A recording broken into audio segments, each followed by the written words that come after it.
3.5. So triangle PRD. So here we have PRD. That's our triangle here. And what we are doing is we are, and this is reflected about the y-axis to form triangle P prime, R prime, and D prime. Calculate the size of R, D, R prime. So firstly, let's go ahead and actually construct a reflection of some sort of our triangle. So here, if we just extend this a bit and go, and basically what we're doing here is we're trying to figure out where exactly R prime would be. So R prime would be exactly on the other side since it's being reflective. If P is here, P prime will be there, and D, since it is on that axis, D and D prime would be in the exact same place. So this is either D or D prime. It's exactly the same thing. So firstly, since R is on that same horizontal line, R prime will also have the Y value of 5. But what we need to do is, our job is to calculate R D R prime. So essentially that is the angle that we need to actually calculate. So in order for us to do that, let's work towards it step by step. So firstly, let's call this beta.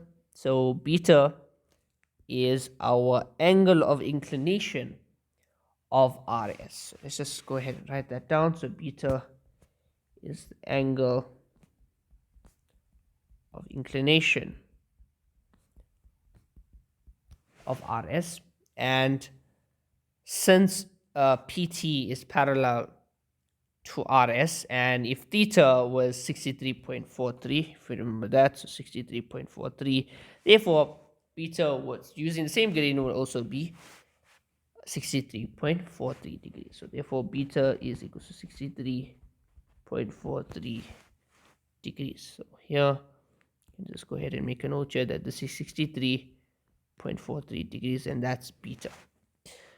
So once we understand that that is beta, therefore we can then say, oh, so we need to start bringing in that angle inside our triangle, which is R prime R D, because that's what we want. That we want that angle there at the bottom. So firstly, judging from that, we can see OFD is opposite, vertically opposite angles. So that's also 63.43. Let's go ahead and write that down. So OFD is 63.4 degrees, 43 degrees, and our reason is vertically opposite angles. So now that we can see that we coming in slowly into the triangle, we also need to see, we need to somehow get ODF. So this is 90 degrees, which is because the x-axis and the y-axis are perpendicular to each other. So because of that, we are able to get what ODF is. So thereafter, ODF is equal to 90 minus 63.43 degrees. And our reason here, we can even see sum of angles of triangle. Angles of triangle. And this gives us 26.57 degrees. And what we one step closer, so we have this inside part, so this will be 26.57.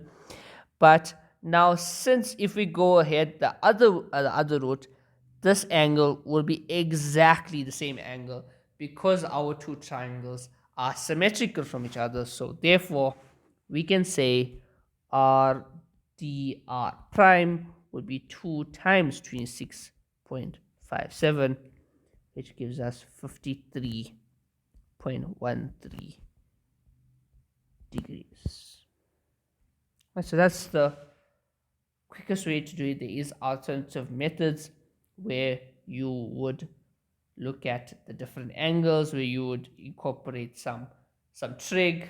There's a way where you can use some distance formulas, but this would be the quickest way to do it.